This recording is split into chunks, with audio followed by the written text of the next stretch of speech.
नमस्कार, उधेड़बुन कार्यक्रम में आपका हार्दिक स्वागत है। उधेड़बुन में आज हमारे साथ उपस्थित हैं देश के ही नहीं विश्व के सुप्रसिद्ध जिंदा शहीद मनिंदर सिंह बिट्टा जी। सरदार मनिंदर सिंह बिट्टा जी एक ऐसी शख्सियत जिनके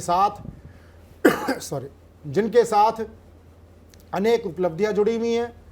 तो उनके साथ जब वो कभी बोलते हैं तो उसकी टंकार, उसकी प्रतिध्वनि से चलते चलते टंकार तक पहुंच जाती है, यानी कुछ विवाद भी जन्म लेते हैं। लेकिन उन सब विवादों से ऊपर जो इनका जो व्यक्तित्व रहा है, वो देश की सुरक्षा, देश की अखंडता के साथ इन्होंने कभी कंप्रोमाइज़ नहीं किया।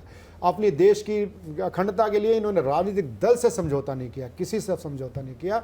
मैं ऐसी शख्सियत से मैं कुछ ज्वलंत मुद्दों पे मैं प्रश्न करने जा रहा हूँ। बिट्टा साहब, एक बात है, आप राम मंदिर के लिए भी आपने बलिदान दिए हैं।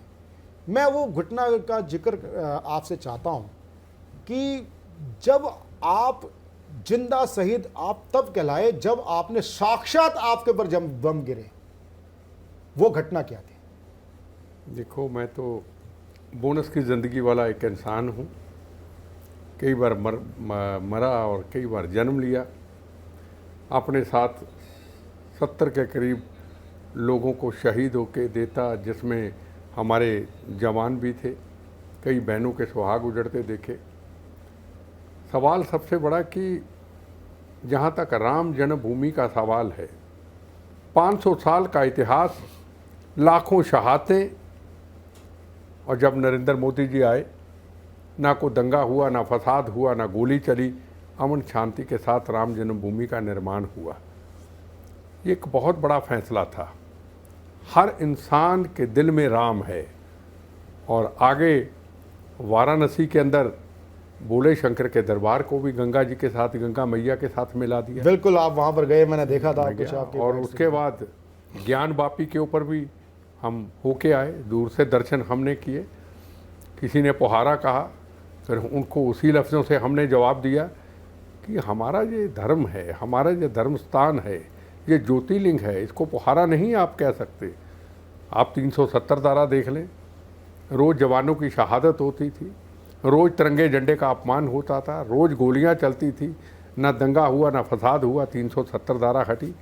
सवाल ना बीजेपी का है, ना नरेंद्र मोदी जी का है कि हिंदुस्तान के वो प्रधानमंत्री हिंदुस्तान की जनता ने हमें दिए, इस राष्ट्र ने दिए। मैं तो उनको भेजा हुआ भगवान का फरिश्ता कहूँगा। राम जन्मभूमि का निर्माण हो जाना, राम सेतु टूटने लगा था। चिदम्बरम और सोनिया गांधी जी की जो प्लानिंग थी कि राम सेतु ही टूट जाए, हिंदू धर्म और राम जी के नाम को ही साइड में कर दिया जाए। पर भगवान की कृपा हुई, हमने भी वहाँ जाके शपथ ली थी, अगर राम सेतु जिस दिन टूटेगा, बम्बों गोलियों से बचा हुआ शरीर का हिस्सा सबसे मेला वहीं जाएगा, फिर राम सेतु की तरफ को दिखेगा। बिट्टा साहब, एक बात बताइए कि आप घोषित रूप से तो अभी आप किसी दल में नहीं हैं, लेकिन आपकी पहचान तो कांग्रेस के एक वरिष्ठ कार्यकर्ता के रूप में रही है। आप युवा खेल मंत्रालय आपके पास रहा, आप राव साहब के साथ रहे, आप राजीव गांधी मंत्रिमंडल में भी रहे। आप इतने लंबे समय तक आपका मंत्रिमंडल कार्य रहा, और उस बीच में उससे पहले सरदार बेअंत सिंह जी पंजाब के मुख्यमंत्री थे, जब वहाँ पर आतंकवाद था। और आपने हमेशा, एक बेअंत सिंह जी को ले लो, चाहे रिवरो जी को ले लो, एक कांग्रेस के अंदर जो पक्ष था बेअंत सिंह जी के टाइम का, वो आतंकवाद पर उन्होंने कठोर कार्रवाई की, और आप आगे बढ़ चढ़ कर रहते थे, जिसका परिणाम आप पर आतंकवादी हमला भी हुआ। तो उस समय जो वहाँ पर आरएसएस की स्थिति होती थी, आरएसएस के लोगों से मिलना भी जो होता था, आप आरएसएस यानी राष्ट्रीय स्वयंसेवक संघ को आपकी दृष्टि में आतंकवाद के दौर में आप कैसा पाते हैं? देखो, आरएसएस तो आज खुल करके सामने लोगों के उनकी तस्वीर आई कि आरएसएस है क्या। आज अगर सेंट्रल गवर्नमेंट में सरकार है तो कहीं ना कहीं आरएसएस के कुछ वहाँ जिन्होंने शिक्षा अच्छी ली है, जिन्होंने घर बार छोड़ दिया, जिन्होंने शादियाँ ही नहीं कराई, जो कई कई साल गांव में रहते हैं, बच्चों के लिए, गरीबों के लिए वो काम करते। आरएसएस को तो मैं देखा कई वर्षों से हम देख रहे थे कि उनको गलत रूप में लिया जाता था। तो आरएसएस के लोगों की कुर्बानी, शहादत पंजाब में हुई। क्यों कुर्बानी हुई? सुबह शाखा लगाते थे। शाखा को पंजाब के अंदर नहीं लगती थी, शाखा उनकी पूरी दुनिया के अंदर लगती थी।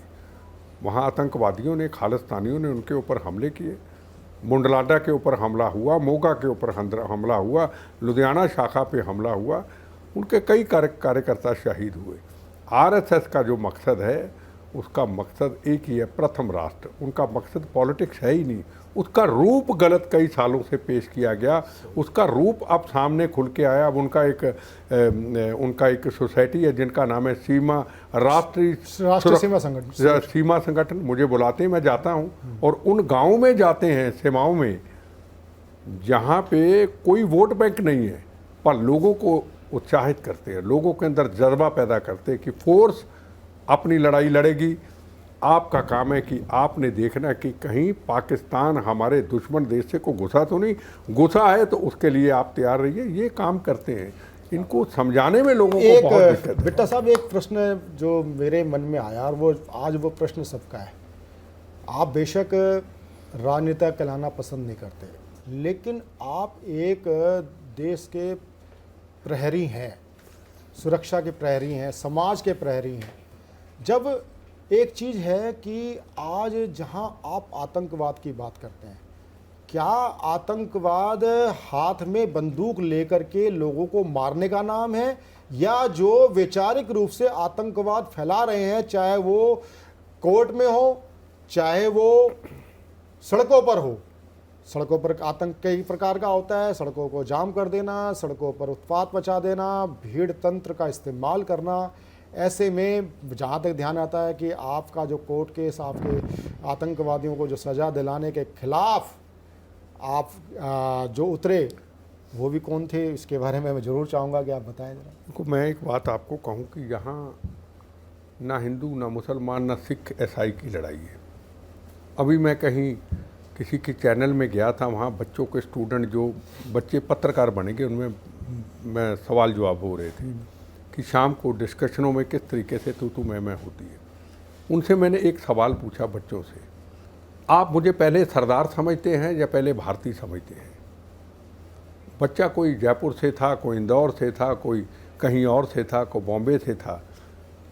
हर बच्चे से जब ये आवाज़ निकली कि बिट्टा एक भारतीय है, और मैं हमेशा ये कहता हूँ, ये मेरे खून से निकला हुआ नारा है, मेरा धर्म भारत माँ, मेरी जात वंदे मातरम। जिस दिन हिंदुस्तान के अंदर हर कौम, हर मज़हब, हर छोटा और बड़ा ये कह रहेगा मेरा धर्म भारत माँ, मेरी जात वंदे मातरम, जो झगड़े खत्म हो जाएंगे। समस्या सबसे बड़ी है खाना इस भारत माँ का नमक।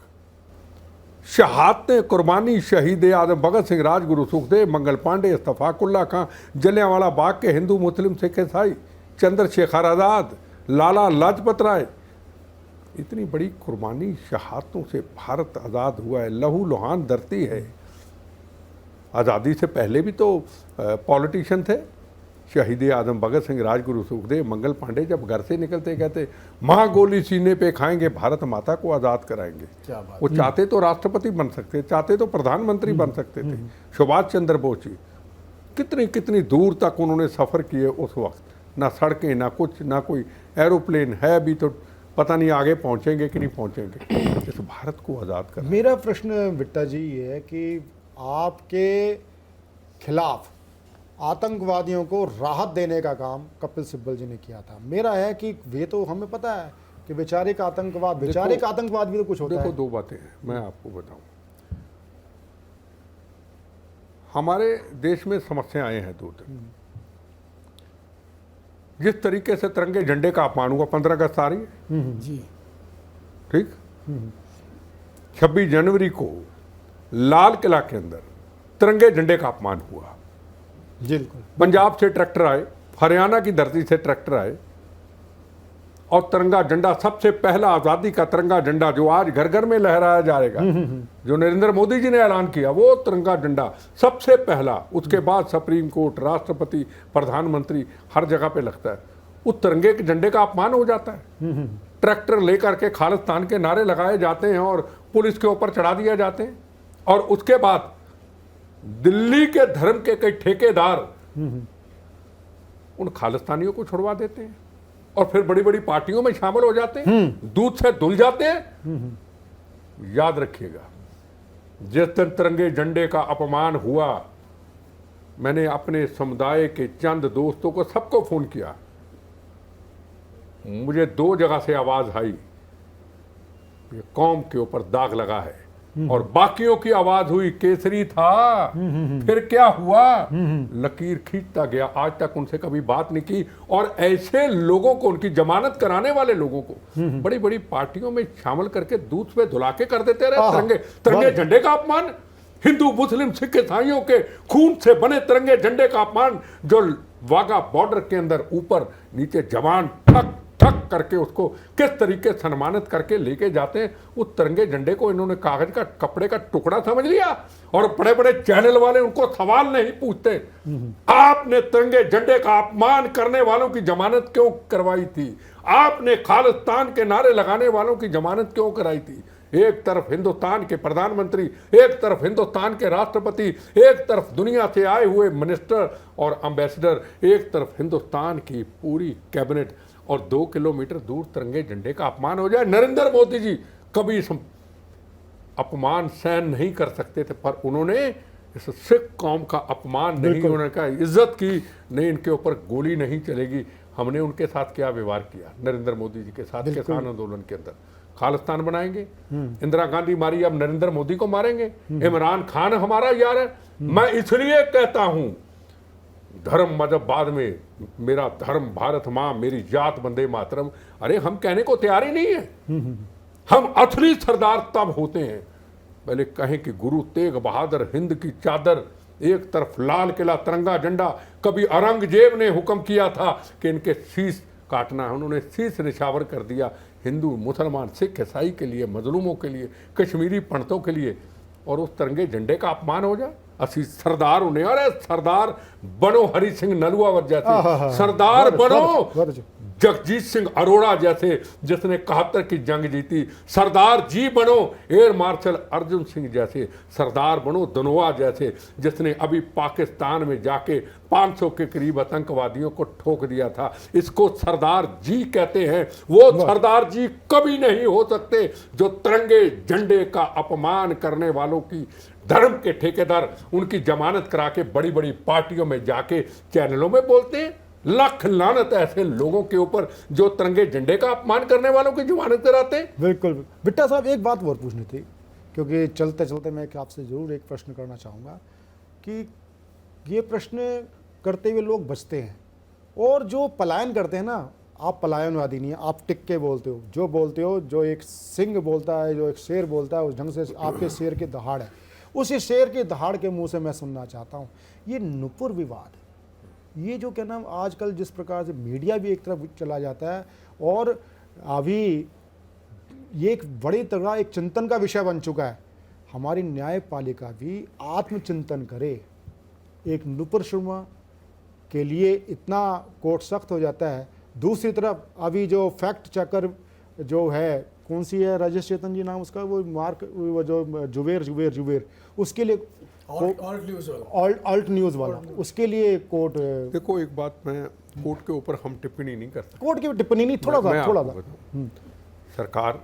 सरकार की एजेंसी इतनी चौकस मैंने कभी नहीं देखी। अपनी तरफ से उनकी कोशिश जारी है। वो भाग के जाएगा कहाँ, कोई बात नहीं, जमानत हो गई, फिर क्या हुआ, सरकार है ना। बड़े अंदर पड़े सड़मर रहे हैं। मैंने कई फांसी के मुद्दे के ऊपर, अफजल के मुद्दे को कईयों से बहस होते हुए देखा। उस वक्त खुल के बहस करते थे, और सोटी पकड़ के कहता है चैनल तुम्हारी ऐसी की तैसी मारूं। आज वो जेलों में बंद है, आज उनकी जगह नहीं है। हर व्यक्ति, देखो, पत्रकार हो, MS बिट्टा हो, आप हो, कोई हो, जो राष्ट्र के विरोध में काम करेगा उसके ऊपर सरकारों की पूरी निगाह है, और कोई फिक्र वाली बात नहीं है। हमारा राष्ट्र बड़ा मजबूत हुआ है, आतंकवाद से मुक्त हुआ है।